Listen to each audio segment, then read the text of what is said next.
نعت رسول مقبول صلی اللہ علیہ وسلم کے لیے ہمارے آئے ہوئے آج کے مہمان تاندرے والا سے ستیانہ سے تشریف لائے ان کا نعتیہ کلام ان کے فوراً بعد انشاءاللہ خطاب حضرت مولانا محمد بشیر فاقی صاحب۔ السلام علیکم ورحمت اللہ وبرکاتہ۔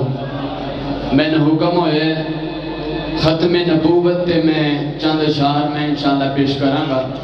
جڑا جڑا نبی دی ختم نبوت نال پیار کر دے ذرا ایک بار اونچی آواز نال کہو سبحان اللہ، پھر دونوں ہتھاں نوں چک کے کہو سبحان اللہ۔ اے تا میرے کہن تے آکھیا جے ایک بار آپے کہو سبحان اللہ۔ ناز رسولاں دا دھرتی تے آیا اے، ختم نبوت دا رب تاج پوایا اے۔ سبحان اللہ۔ ناز رسولاں دا دھرتی تے آیا اے، ختم نبوت دا رب تاج پوایا ہے۔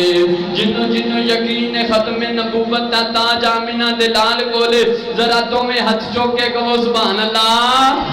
ختم نبوت دا رب تاج پوایا ہے، وہ جس دیاں توصیفاں تورات دے وچ آیاں، وہ جس دیاں توصیفاں تورات دے وچ آیاں، وہ جد زلف دیاں قسماں رب پاک نے خود جایاں، وہ جس دیاں توصیفاں تورات دے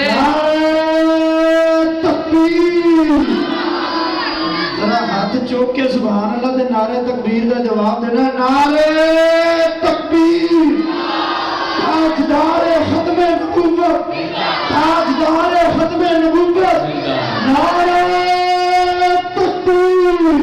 جس دیاں توصیفاں تورات دے وچ آیاں، وہ جد زلف دیاں قسماں رب پاک نے خود چاہیاں، جیویں آقا دی مرضی تے، جیویں آقا دی مرضی تے رب چہرہ سجایا اے، ختم نبوت دا رب تاج پوایا اے۔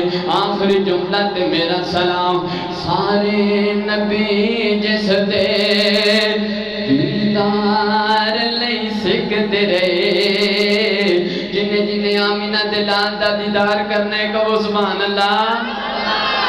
سارے نبی جس دے دیدار لئی سکتے رہے، وہ حسن تے شاہ اکثر او دی ظلم تے رکتے رہے، سارے نبی جس دے دیدار لئی سکتے رہے، وہ حسن تے شاہ اکثر او دی ظلم تے رکتے رہے، سارے نبیاں دا سارے نبیاں دا امام بنایا اے، ختم نبوت دا رب تاج پوایا اے، وہ ناز رسولاں دا توجہ، وہ ناز رسولاں دا دھرتی تے آیا اے، ختم نبوت دا رب تاج پوایا اے۔